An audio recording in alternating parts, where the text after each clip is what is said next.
guys, it's me, Teacher Janet. So, nautusan tayo ni husband na gumawa ng ensaladang lato. Okay, binili niya ito doon sa binibili namin sa palengke. Ayan, nahugasan ko na siya, guys. Di ko lang alam kung talaga hinugasan to. Pero, hinugasan ko kasi marami siyang mga ano eh. Kaya, hugasan din para malinis. So, lalagyan ko daw siya ng kamatis, sibuyas, sili. So, sabi niya kasi suka. So, lagyan ko na lang siguro ng kalamansi. Ayan.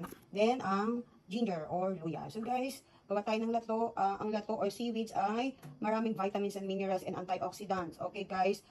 Kinokontrol niya yung blood sugar mo. Tapos, maganda rin siya sa heart. Tapos, sa thyroid. Ayan, guys. So, gawa tayo ng lato. First time ko lang gagawa ng lato or ensaladang lato or ensaladang seaweeds. Okay, guys. Masarap siya, guys. Hindi ko na siya lalagyan ng salt kasi maalat na siya. Okay. Okay, guys. Ayan, panoorin niyo ang aking paggawa ng ensaladang seaweeds. Okay, guys. Guys, iwain muna natin itong ating nag-iisang kamatis. Isang kamatis lang to, guys. Kasi hindi ko nasabi na bumili ng kamatis. Ayan. Ingat tayo sa paghihiwa. Baka mahiwa ang ating mga daliri. So, ayan.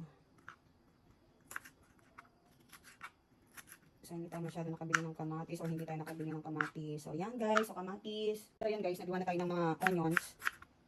Ayan. So, kasama rin dito sa ating ensaladang lato or ensaladang seaweeds. Bahala kayo kung ilang onion ang inyong kailangan or inyong ilalagay dito. So, ayan. Ilagay na natin sa ating seaweeds.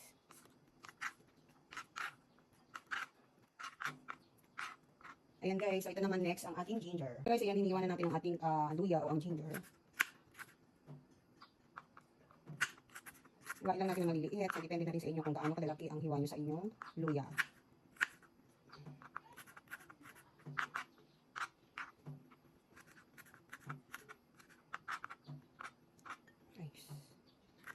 Ay, sus, ating kamay. Minsan nakakatakot ng hiwa kasi dumudulas yung ating kutsilyo. Ilang beses na ako nadadali ng ganito. So, yan. Natapos na natin ang ating luya. Then, ang mga siling pangsigan, guys. Guys, sinalis ko na yung buto. Huwag natin iwain ng ganito. Aslant.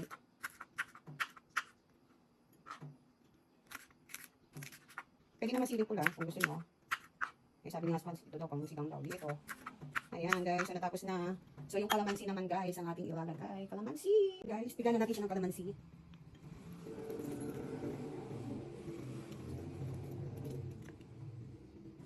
Ay, tumalon.